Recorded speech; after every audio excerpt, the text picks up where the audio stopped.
আজকে আমি অফিসে বসে বসে কী করছি চলো তোমাদের পুরো ডিটেলসটা বলি। হ্যালো গাইস, সবাই কেমন আছো? আশা করি খুব ভালো আছো, আর আমিও খুব ভালোই আছি। আর দেখতে পাচ্ছ এখন আমি আছি অফিসে। আজকে আমার কোথাও মার্কেট নেই, আর মার্কেট নেই বলে আজকে আমাকে গোডাউনে রেখেছে। আর গোডাউনে আমার কিছু কাজ আছে, ওই কাজগুলো আমাকে তাড়াতাড়ি মিটিয়ে নিতে হবে।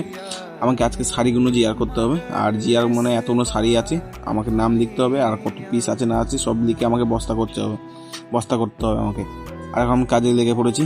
বুঝতে পারছো, অতগুলো শাড়ি মিনিমাম, এতগুলো শাড়ির মধ্যে এগুলো বেছে বেছে আমাকে জিআর করতে হবে। কোনগুলো জিআর যাবে সেগুলো জিআর করতে হবে। শাড়ির ডিপার্টমেন্টটা আমি পুরো একাই দেখি, সেই জন্য একটু শাড়িটা আমার কাছেই। এখন আমি লিখতে শুরু করেছি। আর দেখো, একটা একটা শাড়ি নিচ্ছি আর একটা লিখছি। এখন টোটালে আমি এক বস্তার মতো রেডি করেছি। এক বস্তা রেডি করে মিনিমাম 2 বস্তার মতো রেডি হয়ে গেছে। এখন মিনিমাম বেজে গেছে 4টের দিকে, 4টে বেজে গেছে। এখন যাবো আমি বাড়ি, আমার ছুটি হয়ে গেছে কাজ। আমি এখন অফিসে একটু বসে আছি, একজনের জন্য ওয়েট করছিলাম, ও এলো না। আমি তাহলে গোডাউনটা বন্ধ করে এখন যাব আমি বাড়ি। এদিকে ক্যামেরা ফ্যামেরা চেক করলাম। এখন আমি বেরিয়ে গেছি ফাইনালি বাড়ির দিকে, বাড়ির উদ্দেশ্যে। আর যাওয়ার সময় একটা লোকেশন আমি দেখাচ্ছি তোমাদেরকে, খাতারনাক লেভেলে লাগছে। আর দেখো লোকেশনটা কেমন লাগছে, মেঘের উপর সূর্যটা ঢাকা পড়ে গেছে, বুঝতে পারছো। আমিও ফোর্সে বেরিয়ে গেছি, আর খিদে পেয়ে গেছে জোরসে, সেজন্য বাড়ি যাচ্ছি তাড়াতাড়ি। চলো গাইস, দেখা হবে নেক্সট ভিডিও। এই জন্য টাটা, বাই বাই। আর লাইক কমেন্ট শেয়ার করে দিও।